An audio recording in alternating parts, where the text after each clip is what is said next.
So hi guys, welcome back to my two videos. तो इस video में दोस्तों डिस्कस करने वाले हैं यहाँ पर कुछ इंपॉर्टेंट कंपनीज को और उनसे रिलेटेड कुछ इंपॉर्टेंट अपडेट्स हैं जिसकी बात करेंगे इस वीडियो में। तो चलिए दोस्तों वीडियो की शुरुआत करते हैं। सबसे पहली कंपनी की बात करते हैं जिसका नाम है आरवीएनएल। बट इसको डिस्कस करने से पहले दोस्तों, अगर आपने अभी तक चैनल को सब्सक्राइब नहीं किया है तो चैनल को सब्सक्राइब करके बेल आइकन को प्रेस कर लो ताकि आने वाली जितनी भी अपडेट्स हैं सभी कंपनी से रिलेटेड उसका नोटिफिकेशन आपको सबसे पहले मिल सके। तो चलिए वीडियो की शुरुआत करते हैं। सबसे पहले बात कर लेते हैं आरवीएनएल से रिलेटेड कुछ इंपॉर्टेंट अपडेट्स के बारे में। दोस्तों फिलहाल सबसे बड़ी अपडेट यहाँ पर ये निकल के आ रही है कि back to back 3 demand notice मिल चुका है आरवीएनएल को। और ये जो डिमांड नोटिस के मैं बात बता रहा हूँ आपको, ये बेसिकली आप बोल सकते हैं टैक्स की नोटिस है। जिसमें एक नोटिस है 1.49 करोड़ का, दूसरा नोटिस है 81.55 लाख का और तीसरा नोटिस है 25.72 लाख का। पहला notice Ranchi south division Jharkhand से मिला है और दूसरा नोटिस शिमला से मिला है और तीसरा नोटिस की बात करें असिस्टेंट कमिश्नर दिल्ली से मिला है। अब ये 3 बैक टू बैक नोटिस की बात यहाँ पर सुनने को मिल रही है हमें।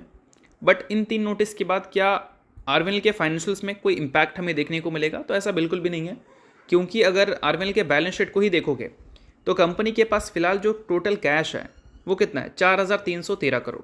तो इतने बड़े कैश के साथ अगर कोई कंपनी बैठी है और उसको अगर 3-4 करोड़ का नोटिस मिल भी जाता है तो कंपनी के फाइनेंशियल्स में 1% का भी चेंजेस हमें देखने को नहीं मिलेगा। और साथ में दोस्तों कंपनी के ऑर्डर बुक की बात करें तो उसका वैल्यू भी हमें फिलहाल 97,000 करोड़ के ऊपर का देखने को मिलता है। तो अच्छे खासे ऑर्डर बुक है। नोटिस वगैरह जो मिली है वो बेशक बोल सकते हैं नेगेटिव है, बट कंपनी के फाइनेंशियल्स को इससे कोई भी इम्पैक्ट फेस करना नहीं पड़ेगा। तो इस वजह से बहुत बड़ी नेगेटिव इसको हम कंसिडर नहीं कर सकते। और अभी पिछले कुछ टाइम में हमने देखा है कि काफ़ी सारी कंपनीज को टैक्स नोटिस मिलते हुए दिख रही हैं, जिसमें आपको आरवीएनएल का भी नाम शामिल होता हुआ दिखेगा। अब दोस्तों आरवीएनएल फिलहाल सिर्फ एक चीज़ पे फोकस करना चाहेगी और वो है ग्रोथ पे, क्योंकि पिछले 1 साल में कंपनी के रेवेन्यू एंड प्रॉफिट दोनों हमें डी ग्रोथ रिपोर्ट करते हुए देखने को मिले हैं। और कंपनी के शेयर होल्डिंग पैटर्न की बात करें तो वहाँ पर एक अच्छी बात दिखी है कि एफआईएस ने अपने स्टेक्स को डायलूट नहीं किया है। एफआईएस के स्टेक्स हमें बढ़ते हुए दिखे हैं, लास्ट क्वार्टर भी बढ़ते हुए दिखे थे। काफ़ी माइनर चेंजेस थी, बट हाँ अगर बाकी कंपनीज के हिसाब से कंपैरिजन करें तो एफआईएस का यहाँ जो परफॉर्मेंस है आरवीएनएल में वो थोड़ा सा मच बेटर है, ऐसा हम बोल सकते हैं। तो चलिए अब बात करते हैं अगली कंपनी की, जिसका नाम है कोफोर्ज। फिलहाल दोस्तों कोफोर्ज से रिलेटेड सबसे बड़ी अपडेट ये है कि नेक्स्ट वीक यानी कि 4 मार्च को इसने रखा है बोर्ड मीटिंग। जिस बोर्ड मीटिंग में स्टॉक स्प्लिट का प्रपोजल रखेगी, ये पहली बार ये कंपनी स्टॉक स्प्लिट देने जा रही है। सो स्टॉक स्प्लिट का प्रपोजल अप्रूव हो जाता है तो 4 मार्च को ये कंपनी आपको स्टॉक स्प्लिट की भी अनाउंसमेंट करते हुए दिख सकती है। कंपनी का जो फेस वैल्यू है वो 10 रुपये का है, तो 1:2 के रेशो के हिसाब से भी स्प्लिट मिल सकता है, 1:5 के हिसाब से भी मिल सकता है, 1:10 के हिसाब से भी मिल सकता है। तो बहुत सारी पॉसिबिलिटीज़ हैं और नहीं भी मिल सकता है। तो देखो अगर मिलता है तो अच्छी बात है, और अगर जितना ज़्यादा रेशो में मिलेगा उतना ज़्यादा अच्छा इसको कंसिडर किया जाता है। हमने पास्ट में ऐसा ही कुछ देखा है। तो देखते हैं कि 4 मार्च के आउटकम में हमें क्या सुनने को मिलती है। एज ए कोफोर्ज इन्वेस्टर इस डेट को याद कर लो। तो चलिए अब डिस्कस करते हैं अगली कंपनी को, जिसका नाम है CDSL यानी कि central depository services India limited. But इसको डिस्कस करने से पहले दोस्तों, अगर आपने अभी तक मेरे टेलीग्राम चैनल को ज्वाइन नहीं किया है तो उसका लिंक आपको डिस्क्रिप्शन में देखने को मिल जाएगा। लिंक के थ्रू जाकर टेलीग्राम को ज्वाइन कर लो। काफ़ी सारी न्यूज़ एंड अपडेट्स मैं आपको वहाँ पर भी देता हूँ जो कि आपके लिए काफ़ी ज़्यादा यूजफुल रह सकती हैं। तो चलिए वीडियो में आगे बढ़ते हैं। अब CDSL की बात करते हैं। सो देखो दोस्तों, कुछ इंपॉर्टेंट चीज़ें मुझे देखने को मिला है CDSL का। अब इसके बिजनेस सेगमेंट की बात करें तो आप सभी को पता है कि डिपॉजिटरी पे ये बहुत ही ज़्यादा डिपेंडेंट है। और भी बिजनेसेस हैं कंपनी का, बट एज ए डिपॉजिटरी इसका सबसे ज़्यादा रेवेन्यू जो है वहीं से आता है और प्रॉफिट्स भी हमें वहीं से देखने को मिलती हैं। अगर रेवेन्यू ब्रेकअप को देखोगे तो एनुअल इशूअर इनकम से कंपनी का 34% रेवेन्यू आता है। ट्रांजैक्शन चार्जेस से 32% रेवेन्यू जनरेट करती है। मतलब अगर 100 रुपये का रेवेन्यू आ रहा है कंपनी का तो 32 रुपये ट्रांजैक्शन चार्जेस से जनरेट होता है। और फिलहाल एनुअल इशूअर इनकम की बात करें तो वो एक तरह से देखा जाए तो फिक्स रहता है, उसमें कोई मैसिव चेंजेस हमें देखने को मिलती नहीं है, वो कंपनीज पे करती हैं। अब उसमें चेंजेस अगर आएंगी तो काफ़ी सारी सेबी के रेगुलेशंस के बाद ही चेंजेस आ सकती है, तो कंपनी वहाँ पर अपने हिसाब से चार्जेस बढ़ा नहीं सकती। बट अगर ट्रांजैक्शन चार्जेस की बात करें तो कंपनी अपने हिसाब से ट्रांजैक्शन चार्जेस को बढ़ा और कम भी कर सकती है। बट नोट करने वाली बात यहाँ पर यह है कि एक आर्टिकल मुझे देखने को मिला है, जिस आर्टिकल में मेंशन है कि CDSL ने अनाउंस किया है कि वो उनका जो डेबिट ट्रांजैक्शन चार्जेस है 3.50 रुपये का, सॉरी पहले उनका चार्जेस कुछ और हुआ करता था, बट अभी उन्होंने न्यू स्टैंडर्ड फीस सेट किया है जिसका कॉस्ट है 3.50 रुपये का as a debit transaction charges. But अगर हम पहले की बात करें, इससे पहले क्या चार्जेस हुआ करता था, तो 3 रुपये 75 पैसे से लेकर 5.5 रुपये तक ये चार्जेस लेती थी डेबिट ट्रांजेक्शन चार्जेस के तौर पर।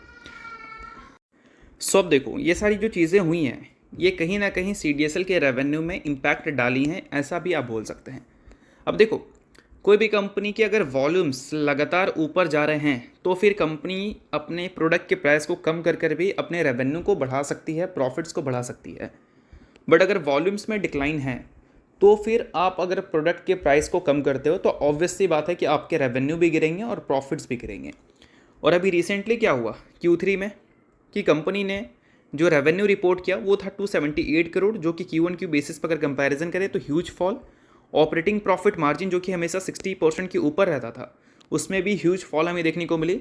और नेट प्रॉफिट को देखोगे तो ईयर ऑन ईयर बेसिस पर ज़रूर अच्छा रहा, बट Q1Q बेसिस पे देखोगे तो उसमें भी ह्यूज फॉल देखने को मिली। और ये जो ट्रांजेक्शन चार्जेस को इम्प्लीमेंट CDSL ने किया वो 1 अक्टूबर से किया। अक्टूबर, नवंबर, दिसंबर ये Q3 का पार्ट है, तो इस चीज़ की वजह से कहीं ना कहीं Q3 में अच्छे इंपैक्ट इसको फेस करने पड़े हैं। और साथ में डेरिवेटिव मार्केट के जो वॉल्यूम्स हैं उसमें भी ह्यूज डिक्लाइन आई है, तो मल्टीपल प्रॉब्लम्स यहाँ पर CDSL ने क्रिएट कर दिया है। CDSL को लेकर किसी भी तरह का सेल होल्ड बाय रिकमेंडेशन नहीं है मेरा, बट कहने का मतलब ये है कि CDSL ने जो न्यू स्टैंडर्ड फीस सेट किया है ये कहीं ना कहीं CDSL के लिए एक सरदर्द क्रिएट हो सकता है, क्योंकि सेबी ने इतनी ज़्यादा डेरिवेटिव मार्केट को टाइट कर दिया है कि वॉल्यूम्स को वहाँ पर बढ़ने में काफ़ी टाइम लग सकता है, या फिर कुछ चेंजेस की वजह से ही वहाँ पर वॉल्यूम्स में स्पाइक हमें देखने को मिल सकती है। सेबी के जो एक्स चेयरपर्सन थी उनका जो टर्म है वो 28 फरवरी को ही ख़त्म हो गया, यानी कि बोल सकते हैं कल के दिन ही वो ख़त्म हो चुका है।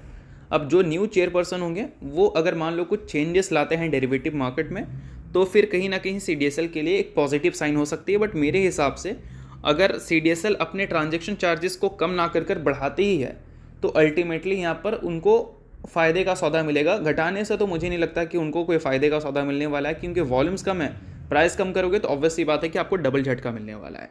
तो चलिए अब डिस्कस करते हैं अगली कंपनी को, जिसका नाम है प्रीमियर एनर्जीज लिमिटेड। अब प्रीमियर एनर्जीज से रिलेटेड दोस्तों रिसेंटली एक अपडेट हमें देखने को मिला। कल के दिन प्रीमियर एनर्जीज का शेयर आपको फोकस में रहता हुआ दिखा था। अब उसके पीछे का सबसे बड़ा रीज़न था अर्ली डील्स, यानी कि मॉर्निंग में कंपनी में कुछ डील्स एग्जीक्यूट हुए थे। अब उस डील्स में कितने शेयर्स चेंज हैंड हुए थे, तो वो था 0.56 लाख, यानी कि 56,000 शेयर्स। इसका वैल्यू था 4.92 करोड़। अब नोट करने वाली बात यहाँ पर यह है कि प्रीमियर एनर्जीज बहुत पहले से लिस्टेड नहीं है, अभी रिसेंटली लिस्ट ये हुई थी, और लिस्टिंग के बाद इसका एक लॉकिंग पीरियड था 10.6 करोड़ शेयर्स का। और ये इक्विटी के हिसाब से बात करें तो 23% इक्विटी इनके लॉकिंग पीरियड में थे, और वो हमें लास्ट डे बोल सकते हैं एक्सपायर होते हुए देखने को मिले। तो जब कोई कंपनी IPO के बाद अच्छे रिटर्न्स देती है और उसके लॉकिंग पीरियड की जब एक्सपायरी होती है तो उस दिन अक्सर हमें देखने को मिलता है प्रॉफिट बुकिंग, और वही चीज़ हमें प्रीमियर एनर्जीज में देखने को मिला। So as a premier energies investor आप इस चीज़ को नोट कर लो कि लॉकिंग पीरियड एक्सपायर होने की वजह से आपको ये सारी चीज़ें घटती हुई दिखी है, और जो कि एक्चुअल में देखा जाए तो काफ़ी सारी कंपनीज़ के साथ होता है। अभी हाल ही में हमने इरेडा में भी देखा था, और भी काफ़ी सारी कंपनीज़ में हमने देखा था। तो दोस्तों ये सारी कुछ इंपॉर्टेंट चीज़ें थी, कुछ इंपॉर्टेंट कंपनी से रिलेटेड, इसको आप नोट डाउन कर सकते हो। बाकी किसी भी तरह का बाई सेल रिकमेंडेशन नहीं है, सभी चीज़ एजुकेशन पर्पज़ के लिए थी, आप खुद का रिसर्च और एनालिसिस भी कर लेना। तो चलिए ये वीडियो यहीं तक था, करता हूँ वीडियो आपको अच्छा लगा होगा, लाइक कीजिए, पहले सब्सक्राइब कीजिए। वीडियो के लिए बहुत बहुत शुक्रिया।